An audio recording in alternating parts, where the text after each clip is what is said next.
আসসালামু আলাইকুম ওয়া রাহমাতুল্লাহ। আমরা আজকে সাজেক বেরির প্রথম দিন বিকালে বললাম পাংলাক পাহাড়। আমরা অবশ্যই ভ্রমণ করে আসলাম পাংলাক পাহাড় থেকে। এই অভিজ্ঞতা সম্পর্কে আমাদের আঞ্জুমানের সভাপতি সাহেব মামুনুর রশিদ কিছু বলবে এবং সফর পরিচালক। আসসালামু আলাইকুম। আমি দীর্ঘদিন যাবৎ সফর পরিচালনা করে আসছি এবং নবাবগঞ্জ দারুল হাদিস মাদ্রাসার পক্ষ থেকে এটা আমার শেষ সফর, মানে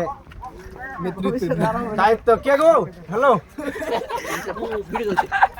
ইনশাআল্লাহ আমি যথেষ্ট ছেলেপেলে আনন্দ দেওয়ার চেষ্টা করছি। এদিকে ক্যামেরার দিকে থেকে দেখলাম এই সেই উঁচা উঁচা পাহাড় আল্লাহর নিদর্শন। আল্লাহ কোরআনের মধ্যে বলছেন জিবালা ও তাদা, যে পাহাড়কে পেরে মার দেওয়া হয়েছে দুনিয়ার জন্য। আমরা দেখলাম যে কেমন করে আল্লাহ তারা পাহাড় সৃষ্টি করেছেন। আলহামদুলিল্লাহ, খুব ভালো লাগে। হুজুর হাবিবুল্লাহ হুজুর এটা পাহাড় হইলো আস্তাগফিরুল্লাহ।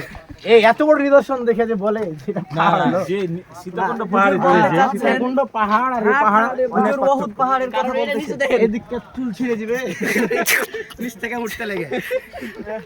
এত গাড়িতে উঠছেন তো কিছু পাহাড়ে যে উঠবে সে সারা জীবন মনে রাখবে। তার কাছে এটা কিছুই মনে হয় না। এটা দেখেন ভাই না, তার কাছে কি বলছেন আপনি? এটা গাড়িতে উঠেছেন তাই মনে হচ্ছে না? গাড়িতে যত উঠুক, গাড়িতে যত হাইটা উঠতে হলে ঠিকই